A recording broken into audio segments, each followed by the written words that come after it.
Greenland দখলে এবার ভিন্ন পথে হাঁটার পরিকল্পনা হাতে নিয়েছেন আমেরিকার president Donald Trump. New York পোস্টে দেওয়া সাক্ষাৎকারে তিনি জানান, ওই অঞ্চলে আমেরিকার যেসব ঘাঁটি আছে সেগুলোকে সার্বভৌম অঞ্চল ঘোষণা করবেন তিনি। ট্রাম্প স্পষ্ট করে বলেন, ওয়াশিংটন যা চায় তা আদায় করে নেওয়া হবে। এই বিষয়ে আলোচনা চলছে বলেও জানান তিনি।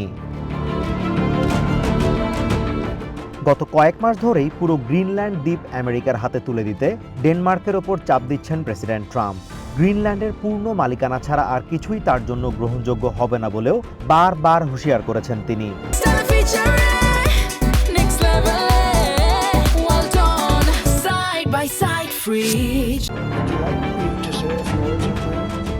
সুইজারল্যান্ডের দাভোসে ওয়ার্ল্ড ইকোনমিক ফোরামে অংশ নিয়েও গ্রিনল্যান্ড দখলের বিষয়ে একাধিকবার কথা বলেছেন ট্রাম্প।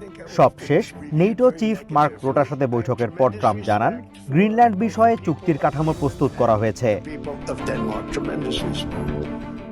এক সূত্রের বরাত দিয়ে নিউ ইয়র্ক পোস্ট জানিয়েছে, ওয়াশিংটনের যেসব প্রস্তাবের বিষয়ে আলোচনা চলছে তার মধ্যে অন্যতম পিটুফিক স্পেস বেসের মতো যে কটা আমেরিকান ঘাঁটি গ্রিনল্যান্ডে আছে সেগুলোর অধীনস্থ ভূমি আমেরিকার সার্বভৌম ভূমি হিসেবে ঘোষণা করা। সাইপ্রাসের সার্বভৌম ঘাঁটি এলাকা বিষয়ক চুক্তির গঠনতন্ত্র অনুসারে এই চুক্তিটি করার পরিকল্পনা রয়েছে। ওই চুক্তিটির আওতায় সাইপ্রাসে ব্রিটেনের সামরিক ঘাঁটিগুলো সার্বভৌম ব্রিটিশ অঞ্চল হিসেবে বিবেচিত হয়। তবে গ্রিনল্যান্ডের প্রিমিয়ার ইয়ান্স ফ্রেডেরিক নিলসন জানিয়েছেন, তিনি কোনোভাবেই আমেরিকার ঘাঁটিগুলোর সার্বভৌমত্বের পক্ষে নন। তিনি স্পষ্ট করে বলেন, এমনটা হলে তাদের অঞ্চলে আমেরিকার যে কোনো ধরনের সার্বভৌমত্ব হবে সীমা লঙ্ঘন। Azimur Rashid Kanak, one international desk.